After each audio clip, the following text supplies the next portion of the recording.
Antoinette, dis vir my lekker dat jy ingestem het. Baie mense is skugter vir kameras. Ek is so bly. Jy is nie skugter vir hierdie kamera nie. Ek het jou leer ken as soos jy sê eindbeheer, Toesighouer. toesighouer. Ja, ons in Engels noem dit 'n FCC coordinator. FCC coordinator. Ja. Dit was 'n eindbeheer toesighouer. Toesighouer koördineerder. Koördineerder. Ja. By SABC 2. 2. Want ek onthou, een aand het ek en jy gesit en werk aan webtuis, dus ek weet nie of jy het onthou nie. Dit is Ja. seker meer as 20 jaar gelede. Ek aan myne, jy en joune, en ons het op ons agterstoep in Melville gesit en werk. En toe gaan iets fout met die uitsending, met die tydsberekening van SABC 2 se uitsending, en jy is daar op 'n foon en jy moet hulle vastrap en vir hulle sê, maak reg, julle maak droog. Ek kon dit nie glo dat dit vir jou soveel spanning nou op die hals al wat op daai TV aangaan nie. So dis hoe ek jou leer ken het, en ook jou leer ken saam met Werner den Hartog, en ons was kerkmaatjies en al die goed. Maar ek dink, bovenal, almal Melvillite. Ons Ja. was van daai wêreld. Melville en sy omstreke. En toe tree jy uit. En toe, die volgende oomblik, besluit jy gaan 'n nuwe beroep aanpak, en 'n bitterlike interessante beroep. Jy doen tans vir die Heritage Foundation. Doen jy begeleide toere wat jy self beplan, self uitwerk in Johannesburg. Ja. Dis baie indrukwekkend. So ons moet voorbegin. Hierdie vrou wat voor my sit vandag. Wie was sy as 'n dogtertjie? Waar het jy groot geword? En hoe die pad geloop om jou kop te kry by die goed wat jy gedoen het, want ons moet net nou ook uitkom by jou sportiewe en brawe stap wat jy geneem het om hierdie ongelooflike fietstog alleen aan te pas 'n klomp jare gelede. Ek wil oor al daai goed praat. Jy's 'n baie interessante mens. Hoeveel tyd het ons? Ons gaan praat tot ons klaar is. Okay, mooi so. Nee. Want dis 'n lang praat. Ja. So, waar is jy gebore en waar het jy groot geword en watter tipe kinderjare het jy gehad? Okay. Ek's presies gebore in die Mowbray Maternity Hospital in die Kaap. Ek is Ja. oorspronklik 'n Kaapenaar. Ja, Groot geword in Ottery, op die wat daai tyd genoem was die Kaapse vlakte. ja, Dit is nie ver van Wynberg af nie, maar dit was baie plaasdorp. Ja. Daar was 'n baie klein area wat opgebou was. Daar was baie plotte en die res was net bos. Ja. Ons het die vryheid van bos gehad. Wow. En dit was ons speelplek. Ja. Dit was absoluut fantasties. Wow. Ouma en oupa het op 'n plot gebly, maar hulle het nie die plot bewerk nie. Die bure langs hulle het hulle plot bewerk en die een seun het later jare ons huis gekoop en die ander seun het later onderwyser geword in die hoërskool waar ek was. My laaste jaar. So ek was in Ottery Laerskool gewees, is 'n medium parallelskool, en alhoewel ek gebore was as 'n Wessels, is ek 'n Morgan, want ek was aangeneem op Morgan, want my eie pa is oorlede nog voor my geboorte, en toe trou my ma weer, en sy trou toe 'n Engelsman, want haar pa was 'n Engelsman en haar ma was 'n Afrikaner gewees. Ons het altyd hierdie bietjie van 'n crossover gehad, om dit so te stel. So toe, ons het in Ottery gebly tot omtrent 1976. ja, Toe trek ons uit Ottery uit.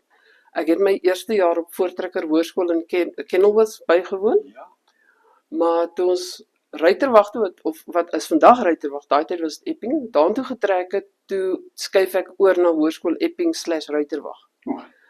En daar gebly tot my matriekjaar, en toe sit 'n matriek, nou moet jy kies wat jy gaan doen vir 'n lewe, en ek kyk na my opsies en ek dink, dit gaan nie werk nie. Niks hiervan gaan werk nie. wat se opsies was dit? Onderwyseres, klerk, PA, nurse. Was die tipiese goed waarvoor vrouens gaan, as jy nie kon verder studeer nie. Nou, in my geval was daar nie geld om verder te studeer nie. Ja. En ek moes toe nou vir myself kies, wat gaan ek nou eerder doen? Ja. En ek besluit toe, ek gaan weermag toe. Wat? Ek weet daai nie van jou nie. Ingesluit by die weermag, en ek is hier na Heidelberg toe gestuur, vir Ja. synkorps. Toe 6 maande op Heidelberg, toe vir 'n jaar in Pretoria, wat ek gewerk het in die Syners afdeling. Ja. Toe besluit ek, okay, dit is 'n goeie oulike avontuur, maar dit sit ook nie meer met my nie. Trek toe terug Kaap toe. En nou moet ek weer van vooraf besluit wat gaan ek nou doen. Maar ek is nog steeds nie bereid vir daai opsies wat voor my is. Nog ek tegnikus.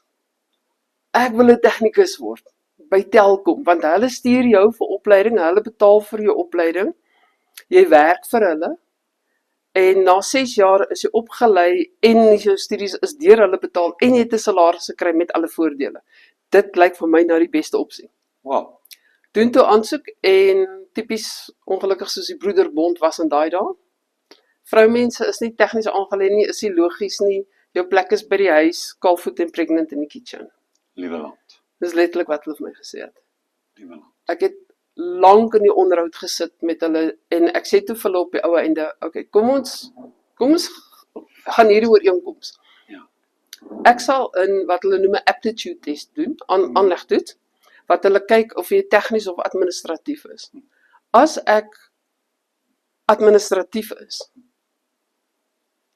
dan aanvaar ek dit so en ek loop weg. As dit wys ek is tegnies aangelê, sal julle my aanstel. Hulle het verloor. Het hulle verloor? Hulle het verloor. Ja. Dit het so duidelik uitgekom dat ek tegnies baie sterk aangelê was. Wat?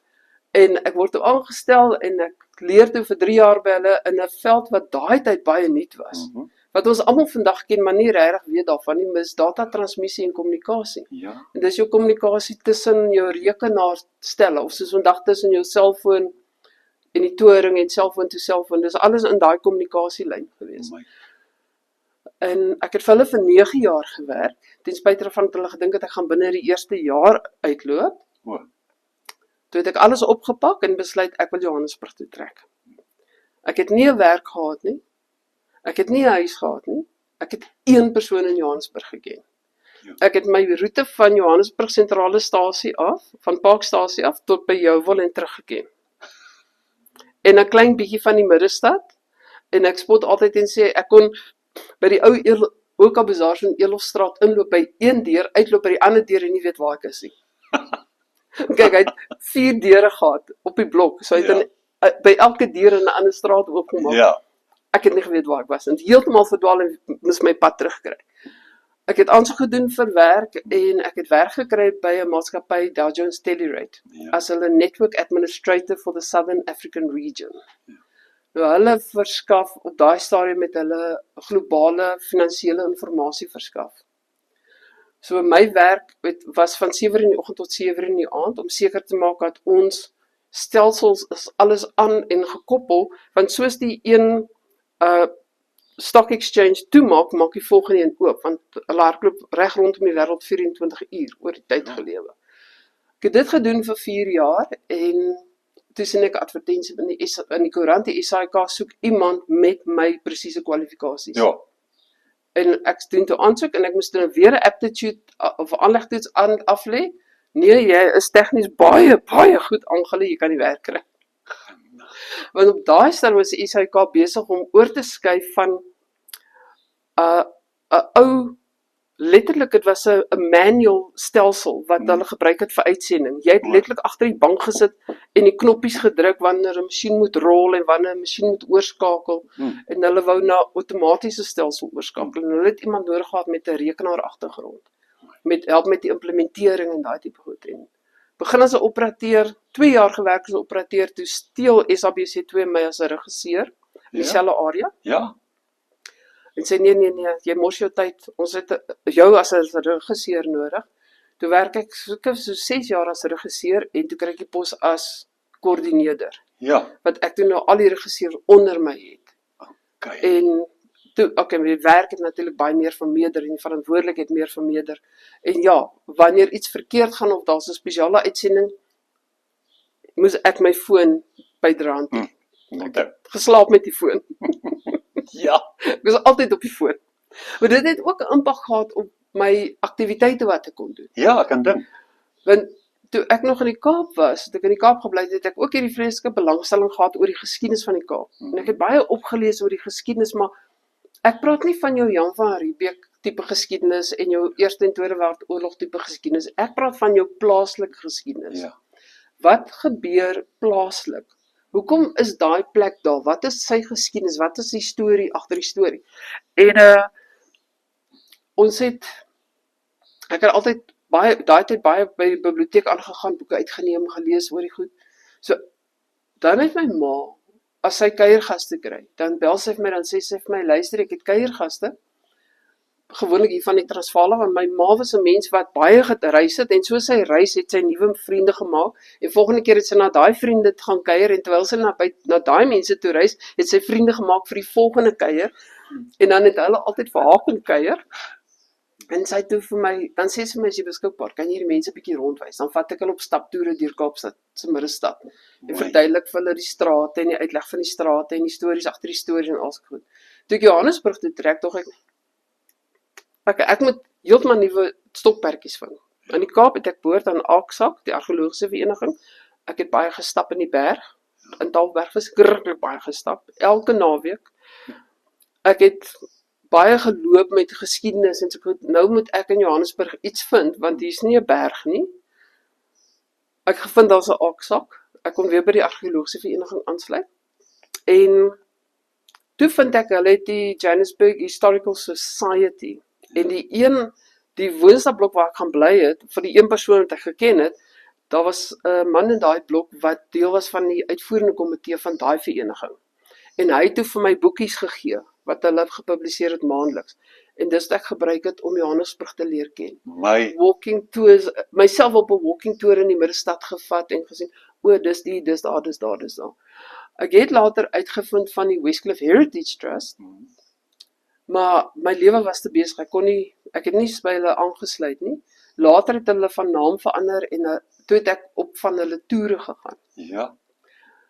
Maar my lewe was te besig. Het was so een toer elke tweede jaar wat ek opgaan, want nou werk ek maandag tot Vrydag. Ek was letterlik beskikbaar van 5:00 in die oggend tot 10:00 in die aand. Dis. En dan in daai tyd sit ek nog op kantoor en werk. En dan Saterdag en Sondag moet ek inkopies doen, huis skoonmaak, wasgoed was, en ek doen alles self.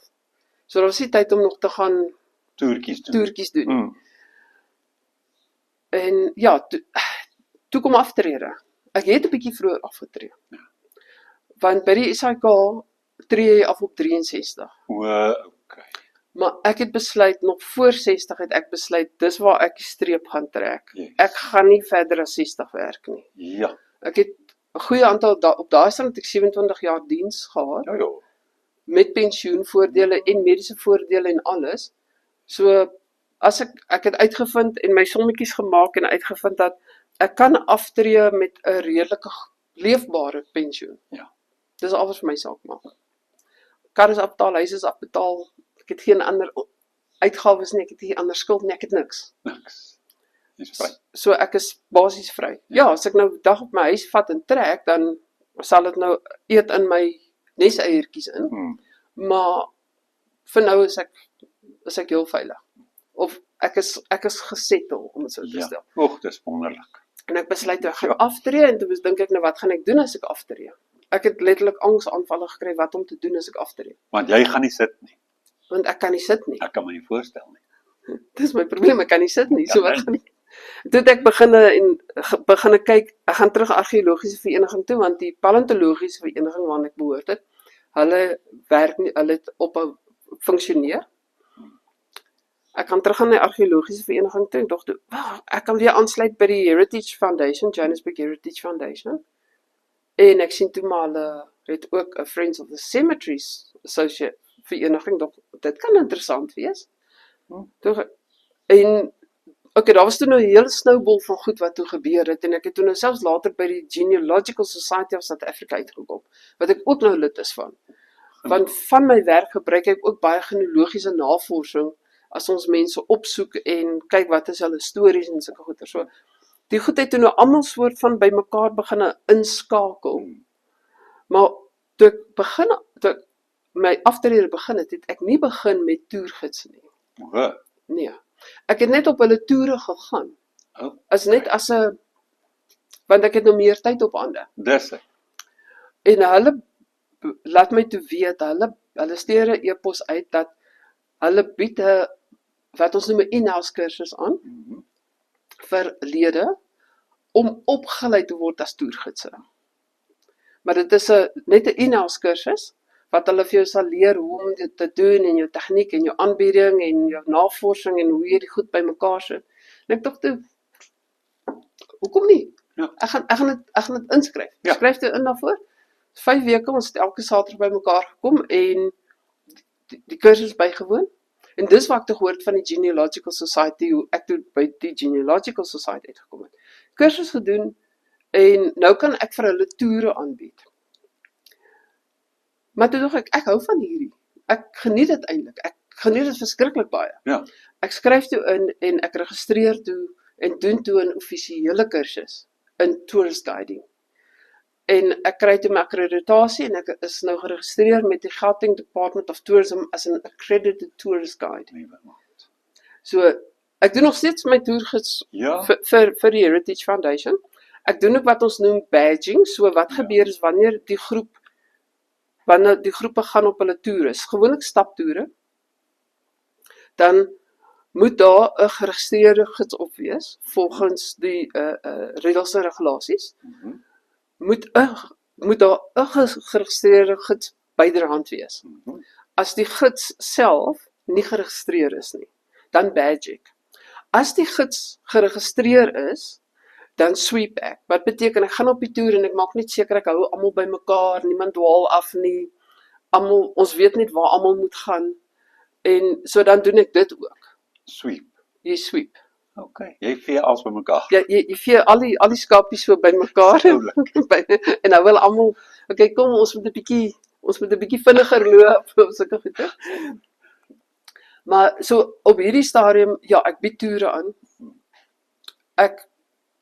Ek weet op een stadium met my eerste jaar het ek seker omtrent 15 toere vir jaar aangebied. Ja. Nou weet jy moet alles self navors, alles self aan mekaar sit. Dis 'n voltydse werk. Ja. Dis baie werk wat daaraan gaan. Vertel bietjie vir ons wat gaan in 'n toer se beplanning in.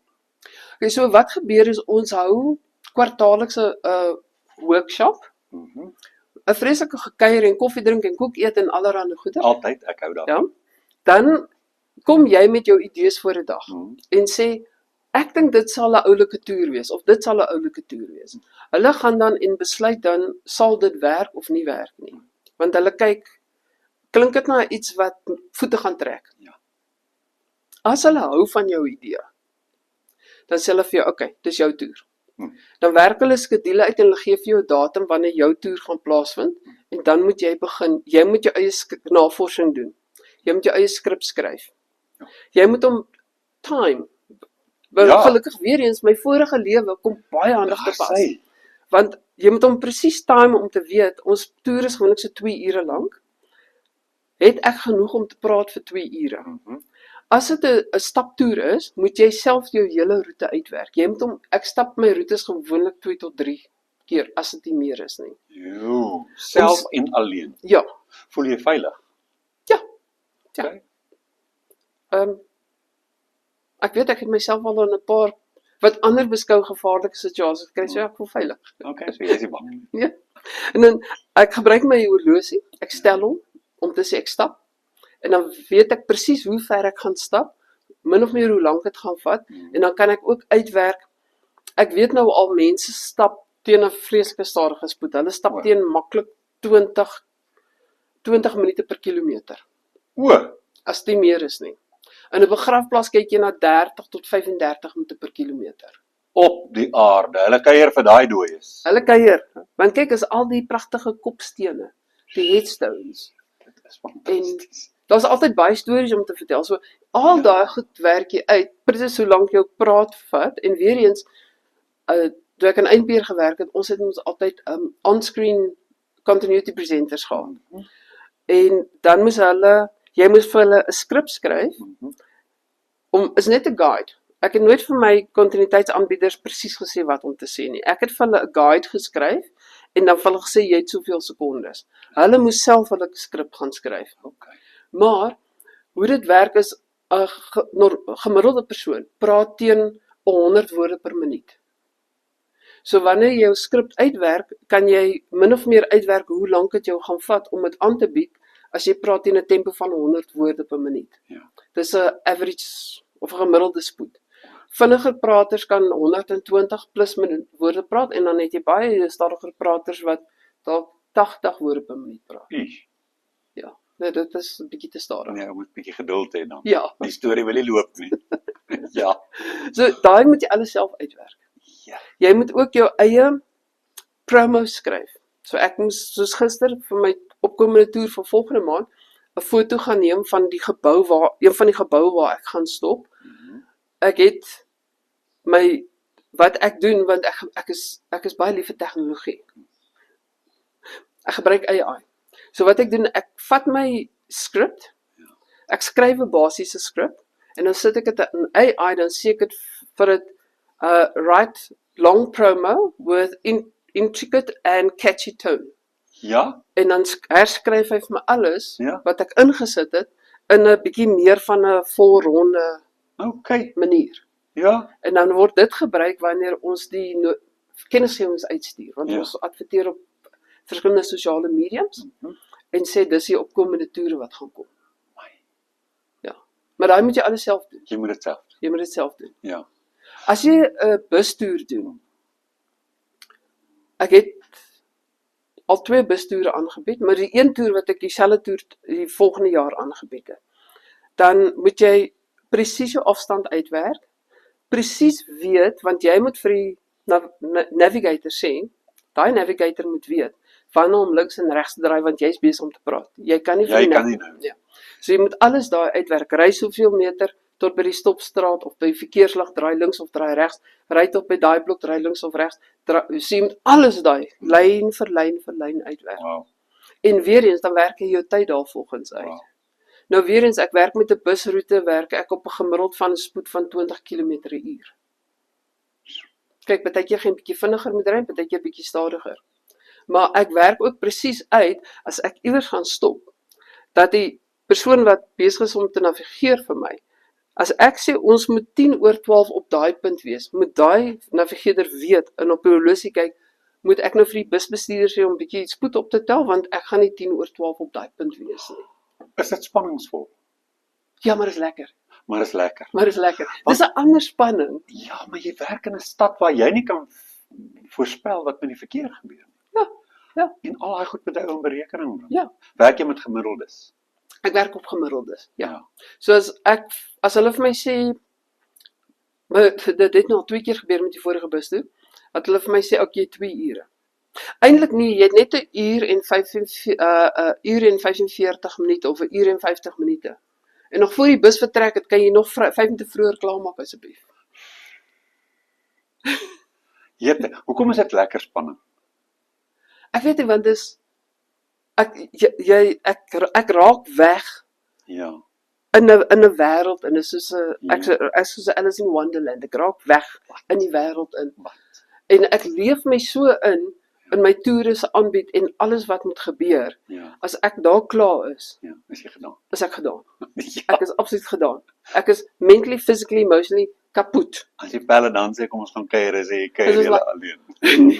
Ek sal dalk 'n koeldrank drink, maar ek is nou kapot. Jy is Ek is nou klaar. Ja. Ja. So jy's nie 'n angstige mens nie, ek aan nie.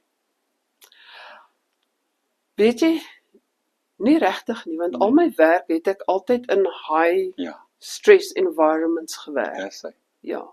Jy het met ander woorde, jy het vir my 'n paar, jy sê nie jy's tegnies, maar jy het vir my 'n paar wonderlike eienskappe wat ek hier hoor, want jy kan ongelooflik goed beplan en jy is kreatief met hierdie toere uitwerk. Ek bedoel 'n regisseur is kreatief. En hier is jy eintlik maar weer besig om 'n regisseur te wees van die hele storie wat gebou word. Het sy julle stap of dit's op 'n bus of wat ook al. So jy's baie kreatief. So jy is een van die gelukkige mense, klink dit my, wat in die dinge wat jy deur die loop van jou lewe gedoen het, wat al jou sterkpunte kon uitleef en jouself geniet. Jou as mens geniet. Jy het jouself geniet. Ja. So, dit is regtig goed. Ek wil net so 'n paar tree terug gaan, want wat ek nou wil oormerk vir ons. Ek wil hê jy moet ons 'n paar goedjies vertel van die interessante dinge wat mense teekom in die toere.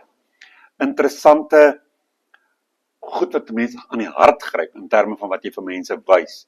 Snaakse goed wat op daai toere dalk al gebeur het, jy weet, dalk meer verleenthede ook met mense en so. Al daai storieetjies wil ek hoor. Maar kom vir 'n paar oomblikke teruggaan na iets anders van jou. 'n Klomp jare gelede, jy moet my nou herinner, maar dit voel vir my dit moet meer as 15 jaar terug wees, het jy 'n fietstoer op jou eis aangepak. Vertel my daai storie weer. Praat jy van die eerste een, of die tweede, of die Oor derde, was of die daar vierde? 2 of 3 of 4? Vertel hulle vir my. Ek weet van een waar ons betrokke was, jy was op pad en ons het jou gevolg en ja, en ek kon nie my oë glo met wat hierdie vrou aanpak. Ja, maar ek dink ek het jou na my eerste een ontmoet. Okay. Ja, want my eerste een was in 2006. Nee, ek het jou al geken. Het jy my al Ja, ek het jou al geken. O, ek is so jammer. Ek het jou al geken. Ja. Ek het jou in 2003-4 se koers Dis hy. deur Werner leer. Ja. So ons ken mekaar Mekaar al al 23 jaar ja. se kant. Ja. Ons is al 'n hele paar jaar. Ja. Ja. Nee, so in 2006 het ek my eerste lang afstand fietstoer gedoen. Ek het kort lang afstand fietstoere voor daai gedoen, maar jare voor dit. Toe ry ek my fiets van my huis in Johannesburg tot in die Kaap. Ja. En dan vra mense, okay, en wie was saam met jou? Dan sê ek vir hulle, nee, ek solo self-support. Dan vra hulle wat solo self-support. Dit beteken ek is op my eie en ek het nie 'n volgkar wat my volg nie. Niemand weet van jou waar jy is. Nie, daar was 'n handjievol mense wat geweet het waar ek is. Ja, ja. Maar ek het dit probeer so stil as moontlik hou vir my ma, want daar was 'n rede vir dit. Ja. So ja, wat ek doen is, want kyk weer eens, nou dis gaan terug na ek doen al hierdie beplanning nou, maar in die verlede al my toere, ek het al my logistieke self gedoen, al my beplanning self doen, al my afstande wat ek per dag gaan ry van waar tot waar, alles doen ek self. En dit het ek tot en met 2019 nog presies net so gedoen. Ek het altyd, en dan het ek ook altyd 'n support group. Ja. Hulle is nie saam met my nie, Nee. maar hulle is beskikbaar op foon wat ek 3 of 4 mense het dat ek kan kontak as iets gebeur. Ja. Weet iets gebeur, ek kan seer kry, ek kan val, ek kan van my fiets afgery word. Ja. Dan moet ek iemand kan kontak en sê luister hierso, dis waar ek is en dis wat gebeur het, Ja. en dan kan hulle nou daarvolgens reageer en dan besluit wat gaan hulle doen om my te red. Ja. Daar was een keer wat ek dit nie eers kon doen nie op 'n fietstoer. Seer gekry, kon nie bel nie. Ek het in 2012 toe ry ek my fiets van Oshakati af. Nee, van Ondankwa af tot in Livingstone in Zambië via Ruacana. So ek het al die pad wes gery en toe oos gedraai. Antoinette. Ek voel ek wil vir jou buig. En ek het net uit die Capri, ek het in die Caprivi ingery. Ek het by Omega die dag gestop, ek het water gedrink en die vrou by die taverne waar ek gestop het, sy sê toe vir my, luister hierso, ek sal nie hier op die gronde my tent opslaan nie. Of gaan slaan jou tent op by die polisiestasie agter die heining wat hulle toesluit in die aand, of jy gaan moet in die bos slaap. Nou, die Caprivi het alles. En ek het die wêreld so gekyk, tog I'll take my chances on the wild animals. Ek het 20 km aangery en 'n lekker plek net agter die bos gekry, daar geslaap. Volgende oggend uitgery, maar ek voel nie lekker nie. En toe het ek 'n geleentheid gekry, saam op 'n bakkie om uit te gaan. En hulle het my by Kazankula is verder af. Het hulle my afgelaai, die eerste dorp net soos jy uitkom. En ek was vreeslik dors en ek het verskriklik water gedrink. En ek moes toe ek het nog so 100 km plus gehad om by Katimo Molilo uit te kom. En ek kan redelik ver vorder vir die dag. En ek het begin ry en ek het later besef ek gaan dit nie maak nie. En ek het sommer van die pad afgetrek en daar by 'n plaaslike nedersetting toestemming gekry, ek kan my tent daar opslaan en in die middel van die nag wakker geword. En die water wat ek op Omega gedrink het, was nie heeltemal skoon nie. O my. Ja, dit het 'n bietjie sleg gewerk op my. Ek het 'n vriendin van my gekontak wat gewerk het met medical evacuations. Vir 'n dokter wat medical evacuations doen, maar ek het gesê ek gaan kyk hoe ver ek kan kom en sy sê as ek nie uit kan kom nie, dan sal sy vir my medically evacuate. Ek sê van nee, ek is so swak, maar ek sal fyn wees. Volgende dag die fiets gevat, ek het straat toe geloop en ek het gery loop en ek het 'n geleentheid uitgekry tot by Katima, want ek weet ek nooit by Katima kom. Ja. Daar is apteker, daar's 'n Clicks, daar's 'n Pick n Pay, daar's 'n dokter, daar's alles daar. Daar's selfs 'n hospitaal as ek moet. Maar ja, so toe moes ek nou myself daar uitkry. Want daar's groot. Hoe ry loop jy? Ja, En iemand het jou fiets op 'n bakkie gelaai, ja, wat?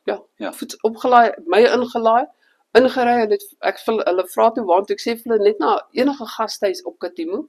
Net soos jy Katimo inkom, kry jy die cabins op die een kant en ek sê vir hom nee, dit sal werk. Dankie. Laai my daar af. Die eienaar wou nog vir my wys die cabins. Ek sê vir hom ek sal sommer dene vat, is reg. My fiets vasgemaak teen die reëling, my goed ingedraai en geslaap, omgekap en geslaap. En ek het geslaap vir 'n paar uur. Toe ek wakker word, voel ek okay, ek voel nou 'n bietjie meer, ek voel sterker. Ek het daai slaap nodig gehad. Ek het daarom gewoonlik wanneer ek op sulke toere gaan, dan vat ek ten minste basiese medikasie saam vir die wis en die onwis en vir beserings en vir siek word en alsoos goeders. Maar ek het oorleef. En net verder gery. Ja, en ek het 2 ander dae gebly op die fiets geklim en aangery Livingston toe. So vertel my nou van al die toere, van waar tot waar, elkeen van hulle. Okay. So my eerste fietstoer was van Johannesburg Kaap toe. Toe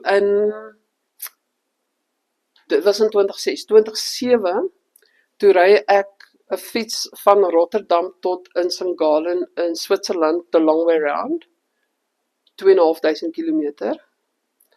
2008, toe ry ek my 150cc skootertjie van my huis af tot by Alexanderbaai en terug op 'n 2-week roadtrip. Jou huis, moet ons net vir die mense sê, is in Auckland Park. In Brixton, en is 'n klein skakelhuis, want jy weet hoe lyk dit. En jy ry van daar af Alexanderbaai toe en terug met 150 cc skootertjie. Okay. Wat elke 70 km moet stop om die engine af te koel. Toe in 2009 toes ek in preparation, want ek het besluit ek wil die Oranje rivier gaan kajak. Ja. Toe sit ek moes leer kajak, ek moes 'n kajak kry, ek moes alles leer oor kajaking en mapping en dit was 'n klomp werk wat ek moes doen. 2010 toe kajak ek en 'n maatjie kajak toe van Aliwal Noord af. Toe is jy gelukkig nie alleen nie. Ja, toe is ek nie alleen nie, maar dinge het 'n bietjie skeef geloop. Want ons was nie op dieselfde vlak van voorbereiding nie. O my. Ek was op 50 km 'n dag en sy was op 10 km 'n dag. O my. Ja, dit is nie lekker. Ja, en die ding is ek het geweet soos jy verder aangaan, raak dit al meer en meer gevaarliker. Ja. Jy's al meer in die boondoes, al minder plek waar jy kan veilig uitkom. En wat jy nie op ver afstande moet ry om by 'n plek uit te kom nie. Toe ons sit net voor die Hopetown Rapids. Toe maak ek die besluit ek onttrek. Ek kan nie, die Hopetown Rapids is gevaarlik. As jy verby Hopetown gaan, dan kry jy die Hell's Gate en die Thunder Alley. As jy nie voor Hell's Gate uit die rivier uit is nie, gaan jy dood wees. Wow.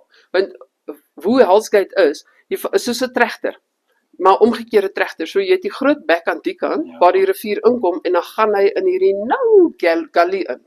Ja. En daai water bruis in daai bek. Ek kan dink, soos by die Heads by Knysna. Hy raak aerated. Ja. En jy kan nie afsak en uitkruip nie. En as jy jou personal floating device aan het, lê jy letterlik in die middel en jy tol net om tot jy dood is. Ja. Sjoe. En dan het jy Thunder Alley wat vir 30 km klas 3 rapids is. Non-stop. So as jy nie dit raak net en toe besluit ek okay, nee, ons onttrek en ons is terug. Sy het in Owerston gebly My kar daar gelos by hulle huis, ons is daartoe, my kar opgetel, ek's terug Johannesburg toe en ek het besluit, vir die res van my vakansie gaan ek my fiets vat en die res van die rivier ry met 'n fiets. Al grondpad langs, sandpaaie, weet jy dik is Kalahari se sand wanneer jy daar deur moet ry? Ja, nee. Letterlik, Ja nee, met 'n fiets. met 'n fiets. En ek het toe van Hopetown af begin, en dis wat ek gedoen het. Ek het teergery tussen Douglas en Prieska, Ja. waar ek een aand op 'n beesplaas geslaap het. Die boer het vir my gesê, my beesplaas is so halfpad op pad Prieska toe, jy kan daar aftrek en daar in die bosse vir jou kamp opslaan. Liewe land. Dis oulik. Dis perfek. Jy het wonderlike mense leer ken natuurlik. in die Ja, bos. dis wonderlik. Ja. En ek het tussen Pofadder en Pella het ek teerpad gery, en dan natuurlik tussen Steinkop en Noordoewer. Anderste, grondpad, gravel, sand. En Antoinette, dis vir jou lekker. Ek het verskriklik geniet, want dit Sal jy weer? Weet jy, ek sit en dink, sal ek dit weer doen? Dit was wat ek daai tyd wou doen, want dit het my uit my comfort zone uitgevat. Dit het my weggevat van my werk en my selfoon. Ek was in die boondes waar niemand, ek was letterlik nie bereikbaar nie. Dis reg. En ek kon net ontspan. Ja. Sal ek dit weer doen? Ek het nog my fietse. Ja. Maar nou het my hele fokus het geskuif. Net geskuif. Ja, Ek het jou in die rede geval toe jy wou sê waarom jy dit geniet het. Is dit die rede? Jy's Dis weg, jy's in die boondes en jy's dis Ja. hoekom. Ja. Dit is heeltemal anders as my standaard lewe. ja. Weet daai corporate wêreld en working 9 to 5 en daai tipe goeders. En jy kom by die huis en alles is net gerieflik om jou, en nou bly jy in 'n klein 2-man tentjie en jy moet oppas vir slange en spinnekoppe en goggas, en jy eet baie bland kos, Ja. want jy kan ook net soveel kos saamdra. Dis hy. En jy gaan letterlik in 'n oorlewings Ja. survival mode. Ja. Ja. Ek wil nou nie psigoanalities raak nie, maar ek wil net vir 'n oomblik by jou hoor. Hoe het daai vaardighede wat jy daar leer om regtig te oorleef as 'n mens wat in gerief leef en ewe skielik jouself daar te bevind? Hoe het dit jou beïnvloed as mens in terme van jou siege? Hoe dink jy oor die lewe? Hoe ervaar jy die lewe?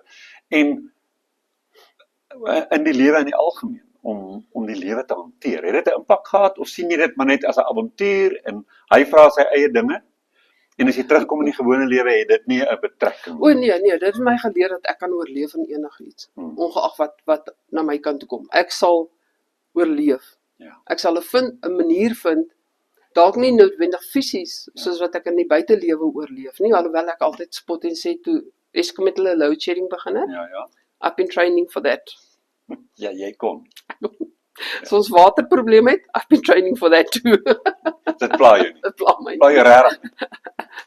Ek oorleef. Ek Ja. gaan aan. Ja. Maar ook wanneer ek te doen het met moeilike omstandighede, is soos met my aftrede. Ek het letterlik angsaanvalle gekry, want ek het nie geweet wat gaan ek doen nie. Ja. Ek kon nie myself sien, weer eens onthou soos daai lysie van my keuses op beroepe, dink ek moet aftree. Doilies, prei of jekel, tuin. Ek kan ook net my kaste soveel regpak. Ek moet iets meer kreatief kry. Ja. En ek het 'n hele lys van goed neergeskryf wat ek wil doen. Ek het 3 goed op die lys gedoen tot nou toe. Jou, so daar lê nog voor. Daar lê nog baie voor, en een van die goed wat ek begin het mee, want ek is baie lief vir boeke. Kyk, ek het 'n klein kolleksie van boeke. Was om te leer om bookbinding en book restoration te doen. My ene. Ek het ingeskryf vir kursusse, ek het met mense gepraat en ek het selfs al van die materiaal begin kry en gedink, dit sal ek kan doen. Ja. Daarmee sal ek myself kan besig hou. Ja. En toe vind ek iets heeltemal anders. Maar so ek het daai oorlewingsmeganisme Dis reg. is daar. Die hele tyd, wat kan ek doen? En ek sê altyd vir mense, as jy nie seker is nie, maak net seker jy hou jou brein oop, jou gedagte oop vir verskillende opsies. En kyk, jy sal verbaas wees hoe die een ding na die ander ding kan lei. Ja. Jy dink dalk, ag nee, maar gaan dalk nie werk nie. Maar jy weet nooit, jy gaan doen dit dalk en dan skakel jy in by iets anders. Ek meen, so ek sê, ek het JHF se toerist tourist guide kursus gedoen. Toe ontmoet ek 'n vrou wat by die Genealogical Society is. Ek dink, wag, ek het 'n bietjie familie wat ek wil navors. Ek sluit toe by daai tak aan. Hulle wag weer vir nog 'n storie van my vir die nuusbrief. Ek het nou al soveel stories vir die nuusbrief geskryf al. Wat? Buiten dat ek eintlik nie vreeslik baie uitkom by my familienavorsing nie. Ja. Ek het hom so nagevors tot so groot oupa grootjie en groot ouma grootjie. Ek is dan tot daar gaan vorder. Maar daai en ek gebruik die meganismes van navorsing baie wanneer ons navorsing doen vir ons toere en wanneer ons nuwe mense vind in die begrafplaas en uit te vind wat hulle storie is en daai tipe goeie. So ja, dit kom in handig, maar ek sou eerstens nie gedink dat ek sou 'n JHF tourist guide geword het nie. En ek sou nooit gedink dat ek by Genealogical Society aangesluit het. Nee. Die goed het uit mekaar gevloei. Hulle het uit mekaar gevloei. Ja. Net omdat ek nie vir myself toegemaak het. Moenie jouself verstandelik toemaak en sê, ja, maar dis nie. Ek ken niks. Ek het nie ondervinding nie. Jy leer. Dis fyn. En jy leer jouself. Jy gaan grawe vir jouself en leer vir jouself. Ja. Moenie bang wees om jouself te leer. Wat vir my ook opval van jou. Ons leef in 'n wêreld waar ons met ons koppe werk. En ons dink en ons filosofeer. Ek is so. En dis so nodig dat iets jou in jou lyf in terugbring. En jy leef daai wêreld waar jy fisies doen. Jy sit nie op 'n bank en wag dat iemand jou moet vermaak of dink of praat net oor die lewe of kyk na ander mense se lewe nie. Jy skep 'n lewe. Ja. Dit is vir my wonderlik. Ek het my ma na laaste jare, ek sê altyd my ma het te vroeg afgesterf om my aftrede te geniet. Want ek en my ma kon vir ure op 'n slag op die foon praat. En sy sou dit verskriklik geniet het. En sy sou gesê het, dan bel jy sommer 2 keer 'n week, want ek wil nou weer weet wat is die volgende ding waarna jy werk. Maar sy het altyd gesê, weet jy moet net ten minste besig bly. Moet nie gaan sit, jy moet net besig bly. Maar daar's 'n verskil tussen net besig te bly en konstruktief iets te doen. Ja, ek noem dit die Doyle-sindroom. Mense wat, ek weet dit klink nou baie neerhalend, maar in die konteks wat ek van mense met mense gepraat het, dan sê ek, wat doen jy? Weet ek hekel Doylies, ek brei goedjies net om besig te bly. Ja, maar hoekom doen jy dit? Buite net om besig te bly. Dus hulle sê as jy aftree, moet jy nuwe uitdagings vind, jy moet iets vind wat jou sosiaal gaan besig hou, jy moet nuwe goed leer. Jy moet iets vind wat jou gaan challenge. Ja. En ek het nie geweet wat dit gaan wees nie. En nou is ek besig om al daai goed kom so bymekaar. Dit is want ek weet mense sal nie glo as ek vir hulle sê ek is nie 'n sosiale mens nie. Maar as ek daai deur agter my toe trek, kan ek vir 3-4 dae in die huis van my sit agter my rekenaar, my neus in my boeke en in my rekenaar en ek raak in hierdie wêreld weg van navorsing. Ja. En dan dink ek, ek het dalk 'n bietjie te lank gesit. En dan sal ek uitgaan en dan sal ek met mense sosialiseer. Maar ek kan baie maklik toesluit en oopmaak. Ja. Afhangend wat ek nodig het. Ja. En as ek met mense kuier, ek het nie 'n probleem om met mense te kuier nie. Ek kan kuier, dis ook soveel tyd het jy. Nee, ek kan goed kuier, maar as ek kan ook myself letterlik gaan toesluit. Ja. En die deur toemaak en my buurvrou wat in die ander helfte van my skakelhuis bly, wat in die skakelhuis langs my bly. Ons het 'n muur tussen ons. Dis 'n muur. Ja. Sy weet die helfte van die tyd nie wanneer ek by die huis is en ek weet nie wanneer sy by die huis is nie. Want ek gaan net nêrens nie. Dan sê sy het gewag dat sy kan hoor ek sit my huisalarm aan. Tot sy besef dat nee, ek dink die vrou het haarself weer toegesluit in 'n huis. Maar jy het balans. Jy het verskillende fasette en jy leef hulle almal. Ja. Vertel my Antoinette. Ja. Van die stories op hierdie toere. Nou ek wil hoor van interessante goed want ons moet ook mense lus maak om op jou toere te gaan, hè. Nou my gehoor is natuurlik nou reg oor die land, maar talle van hulle is in Johannesburg en Pretoria. Vir wie dit moontlik is. Net bietjie iets interessant. En baie van my vriende is afgetree. So kom ons maak hulle lus vir van jou toere. Wat is daar wat jy kan aanbeveel en bied? Kyk, in my privaat hoedanigheid doen ek ook toere, Ja. maar ek vat gewoonlik dan net 1 of 2 of 3 mense. Ja, Behalwe as die groep 'n gesamentlike idee het. goed. Want ek verkies om te fokus op jou belangstelling. Ja. Wat is dit wat jy spesifiek wil weet? Hmm. Dan werk ek 'n toer daar rondom uit. As ek nie reeds iets in my arsenaal het nie, Ja, dan werk ek iets daarom uit.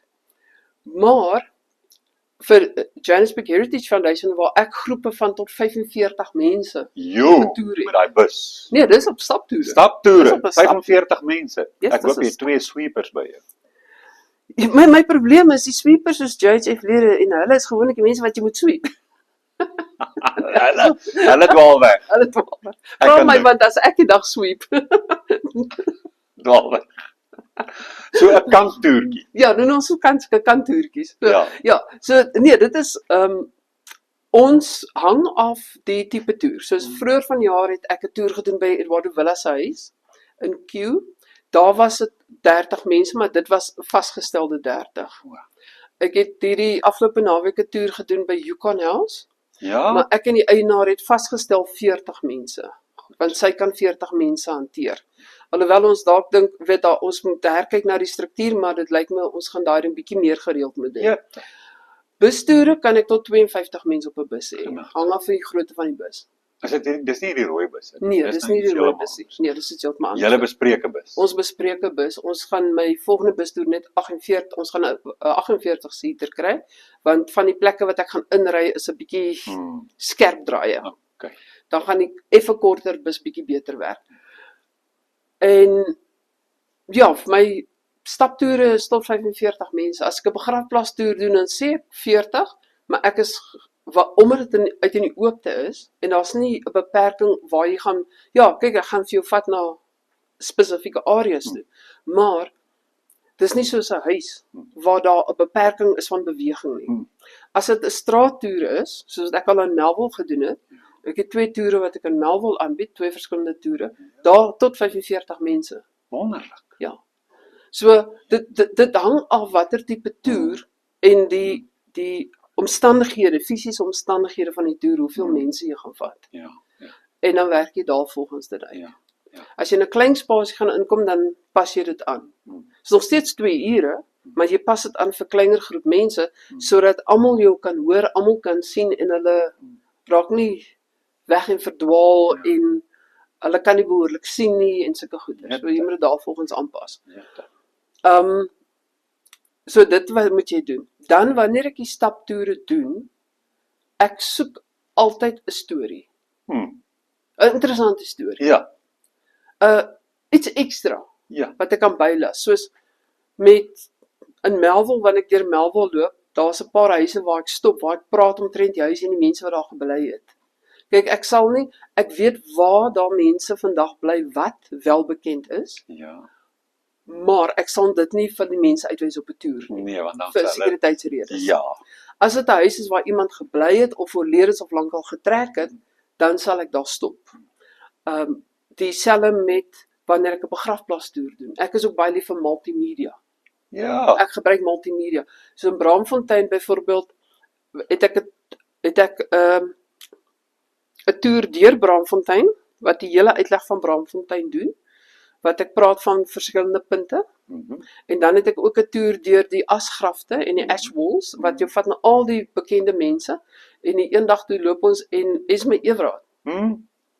Liewe Esme Everard, is daar in die low walls begrawe en van haar en haar man se nis af, was dit amper 2 minute se loop na die volgende ash wall wat op 'n hele ander area is.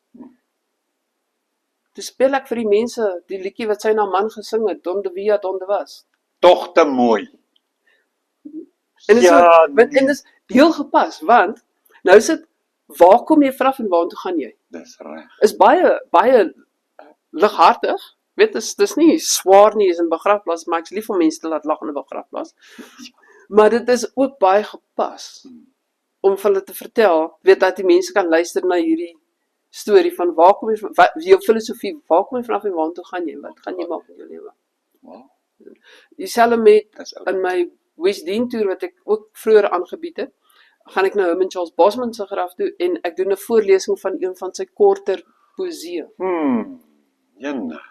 Die So- regisseur ken haar storie. So ek gaan grawe vir daai Ja. tipe goeders. Dis eintlik produksie. Jy's in produksie. Ja, so jy weet jy vertel nie net dit is Herman Charles Bosman en hy's Nee. weet en hy dit en nee, jy lees en daai gedig het hy aan Death Row geskryf. So jy vind Ja. Wat jy daar doen is soos in skryfwerk sê hulle vir jou, you don't tell, you show. yes. Jy doen dit. Ek doen dit. Jy wys. Ek gaan grawe foto's uit Ja. wat mense vir my sê, waar het jy die foto gekry? Wat? Want hulle het nog nooit die foto gesien nie, maar ek het 'n groot kolleksie van boeke oor Johannesburg. Ek het oor die afgelope 3 jaar het my boekkolleksie geskuif van 5 na 250 boeke oor Johannesburg. Oor Johannesburg. Net oor Jy sien, en dis die ding wat ek net nou vir jou wou sê is, nou sê jy, 'n mens kan vir jou sê, wat wil jy graag sien? Ek sal nie weet wat om vir jou te sê wat wil ek graag sien nie. Want vir my is Johannesburg die betonoerwoud waarvoor ek baie lief is. Kyk, ek is baie lief vir Johannesburg. Ek sê dit vir jou. Ek is regtig bitterlik lief vir Johannesburg. Daai plek is in my brein Ja, ingeprent. Maar ek sal nie weet om vir jou te sê wanneer my soontoe, want ek ken nie die stad nie. Ek dink ek onderskat daai stad by verre in terme van 'n plek vir besigtiging en vir herleef. En bietjie gaan mymer oor die verlede. So jy moet baie voorstelle maak wat ek dink jy doen, want ons is dom. Ja, so kyk by die Heritage Foundation, ons doen toere elke naweek. Elke naweek is daar 'n toer. Party naweek is daar 2 toere vir die naweek. En dit is verskillende gidse wat dit aanbied. Ons is 'n hele paar gidse en hulle sê vir jou, ek hou van daai idee, daar gaan jy. Ja.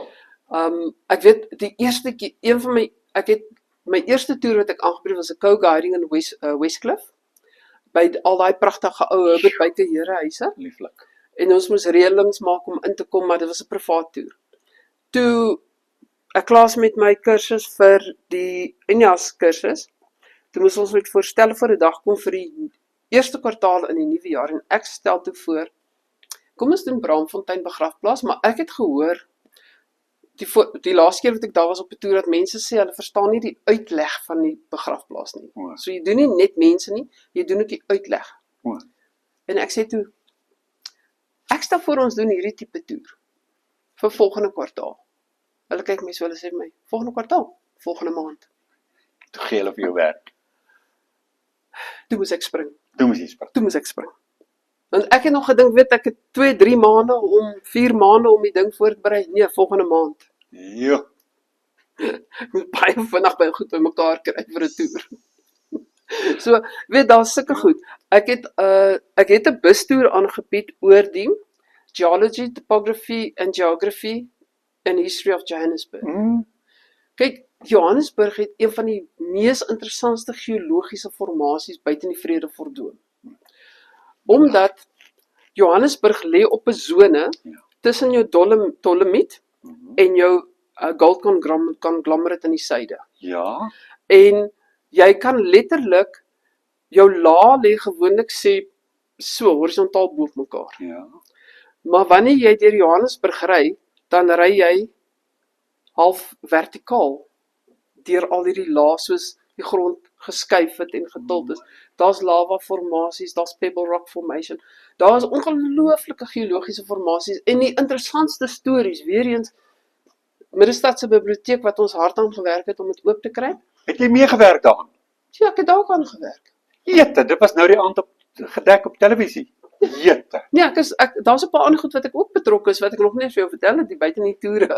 Wat? Begrafplaas navorsing is dat het ek afgekom op dokumentasie van die Geological Society of South Africa from 1895 to 1897. En het ek nou daar interessante stories gekry. So die een ou wat, hy's 'n geoloog en hy praat, hy raak skoon liries oor die geologiese formasie van Johannesburg en al die verskillende formasies wat jy kan kry. En hy sê hy loop eendag daar in Trooiwil in die straat af. En daar in Trooiwil was daar glo 'n rots, maar die rots is natuurlik al lank al verwyder in die middel van die pad.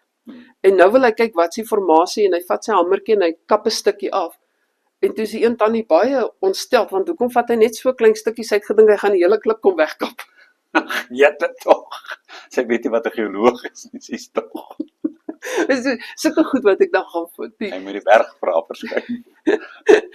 sulke snippets van inligting, sulke stukkies inligting wat ek kan bybring, buiten dan nou te praat oor die geologie en die verskillende formasies wat jy deurbeweeg, soos wat ons gery het, dan sê ek, jy kyk nou na die formasie en in die pad, as jy kyk, kan jy sien die en die formasie. So, baie keer kan dit 'n bietjie swaar raak vir Jan Alleman. Dan Ja, as jy nou nie 'n geologiese belangstelling het nie. Maar dan moet jy nou weet ander interessante storieetjies bybring, soos byvoorbeeld Tracy's Folly, die huis van Percival Tracy op Linksfield Ridge.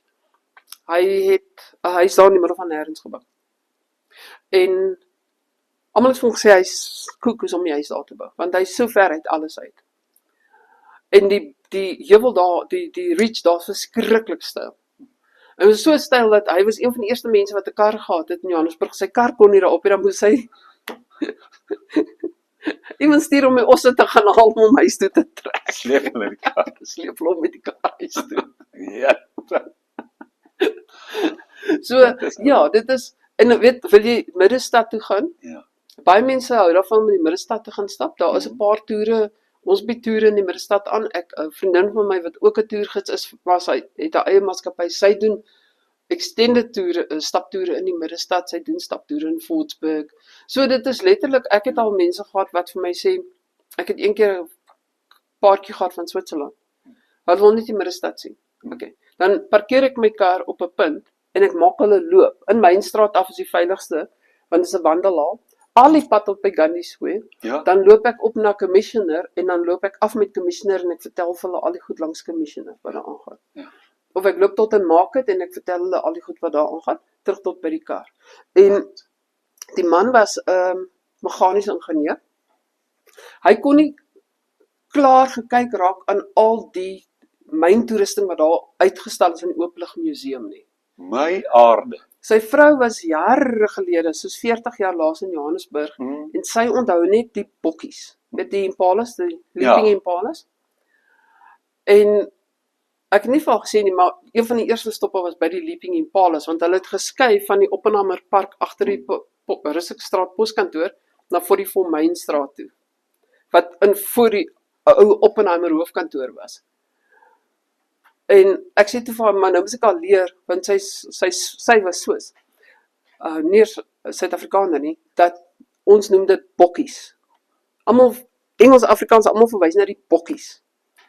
Sy sê, nee, okay, nou het sy geleer, maar sy het nou haar bokkies gesien, en that's it. Sy het nou niks verder sien. Niks verder sien nie. Dus okay, my man kan nog loop, ek sal saamloop, maar ek wil net my bokkies sien. Sy wil terug gaan na 40 jaar terug toe met die bokkies. Met die bokkies. Dis oulik. Ja, so dit is, weet, mense sal sê, ek wil iets spesifiek hê. Ja. Ek het nou weer iemand, hy was so 2 jaar terug 'n kliënt van my. So hy skryf en hy wil an immersive experience doen. En want hy het 'n storie wat hy aandink wat hy goed wil sien en doen wat hy dalk kan gebruik.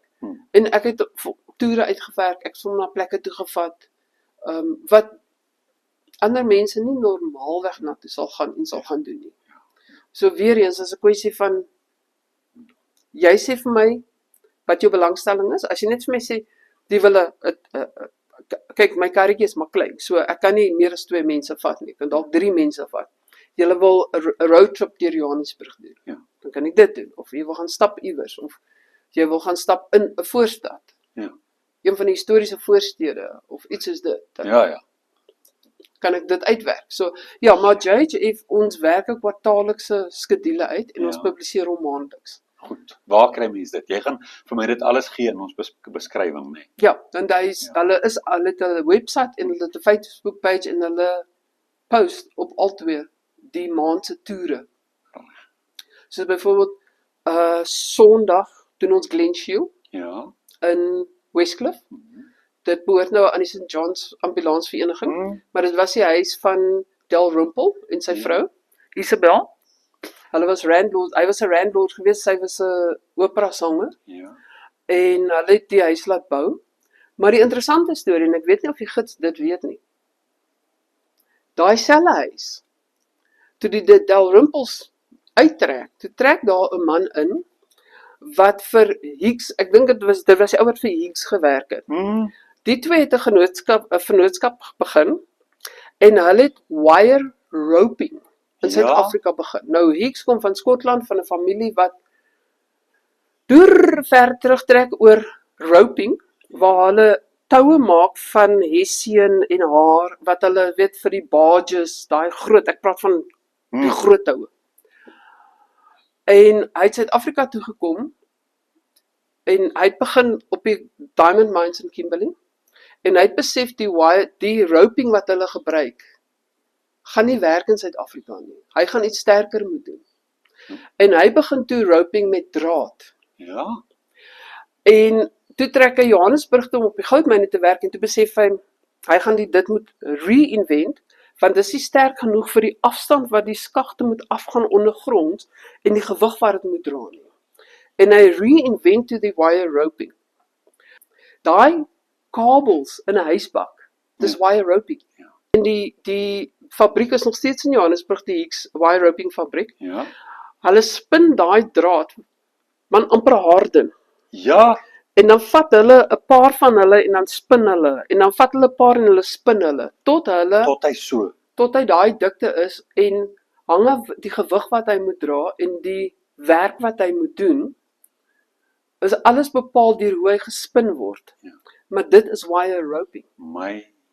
En die een vennoot het in Glenshiel huis gebly, Ek sien. na die Dalrympels.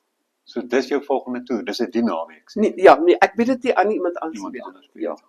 Wat is jou volgende toer? My volgende toer is volgende maand. Ek doen 'n bustoer.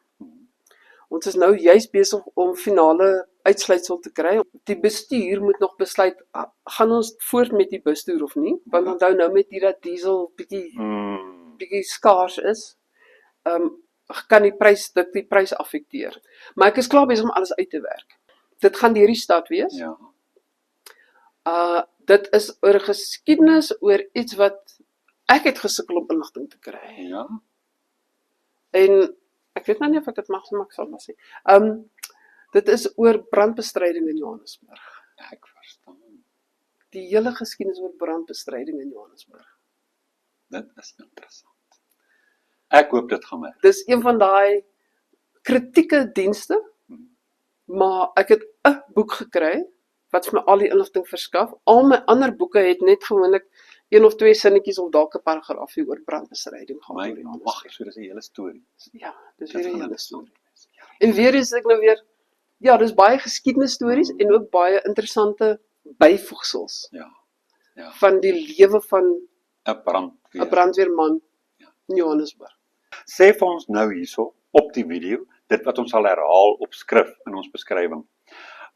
Wat is die webtuiste waar mense hierdie goed kan vind?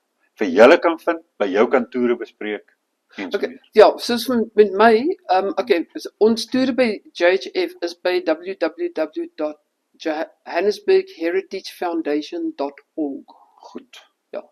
Of op ons Facebookblad Johannesburg Heritage Foundation. Okay, dis maklik. Ja, en jouself? Vir myself, ek het nie 'n webtuiste nie. Dis 'n kwessie van ek werk by word of mouth.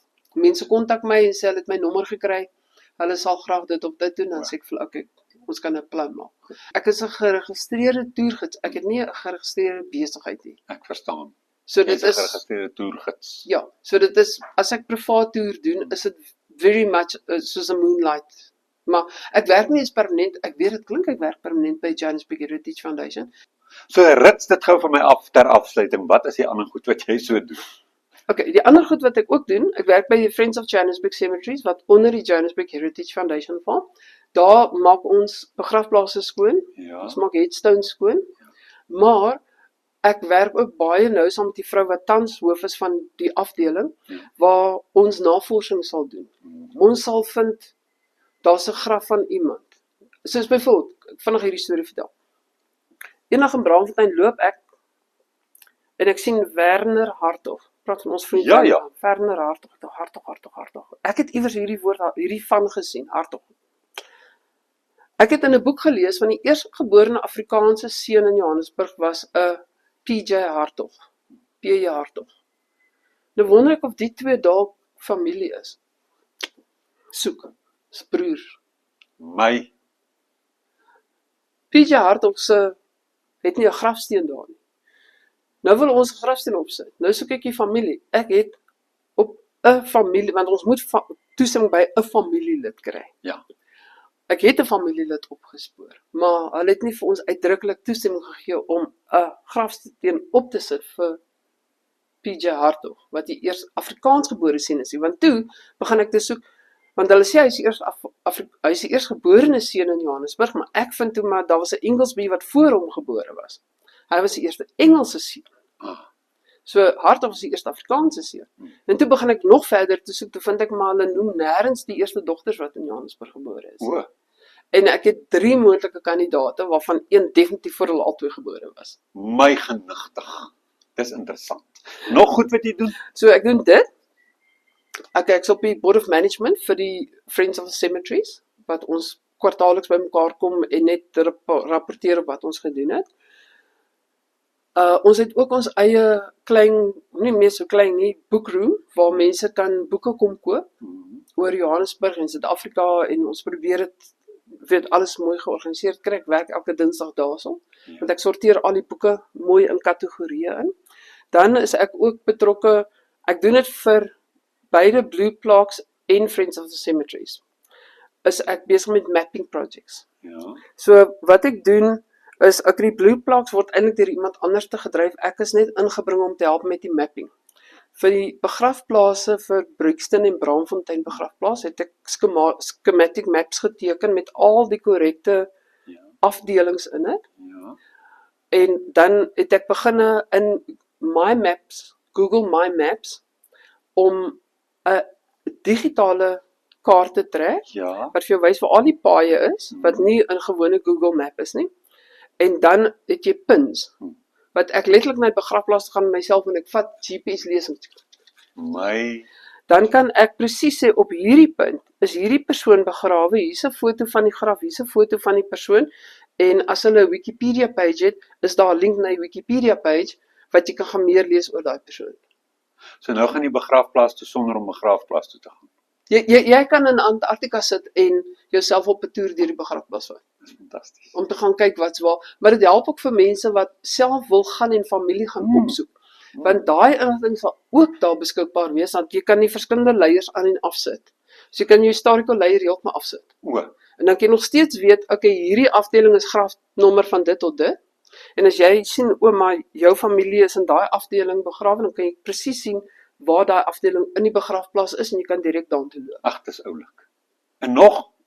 Of is dit al? Nee, dis vir nou eers al. Dis vir nou. Jette Antoinette, ek sê vir jou dankie.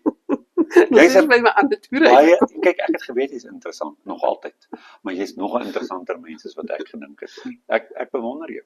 Jy's regtig Ek moet sê, 'n besige by. die mapping project is verskriklik lekker, want ek moet weer self-taught. Ja. Alles myself leer, hoe werk al hierdie tegnologie.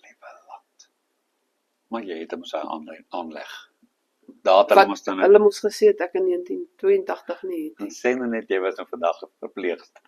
Kan jy dit? Ons het verpleegsters nodig, maar Ons het. kan jy vir my nou Maar dit sou nie vir jou werk. Nee. gaan nie so Not werk. enough things in one day. Nou, Nee, Jette Antoinette, baie dankie vir die gesprek. Baie dankie. Ek waardeer dit baie. so nee, hoef nie, mense hoef nie te worry oor aftree nie. Dis Nee. jy moet net weet wat jy moet jouself ken. Jy moet jouself ken. Jy moet jouself ken. Belangrik. Ja. En jy ken jouself. Jy moet jouself ken. Ja, nee. En ons het jou nog 'n bietjie beter leer ken. Dankie daarvoor. Dis 'n plesier.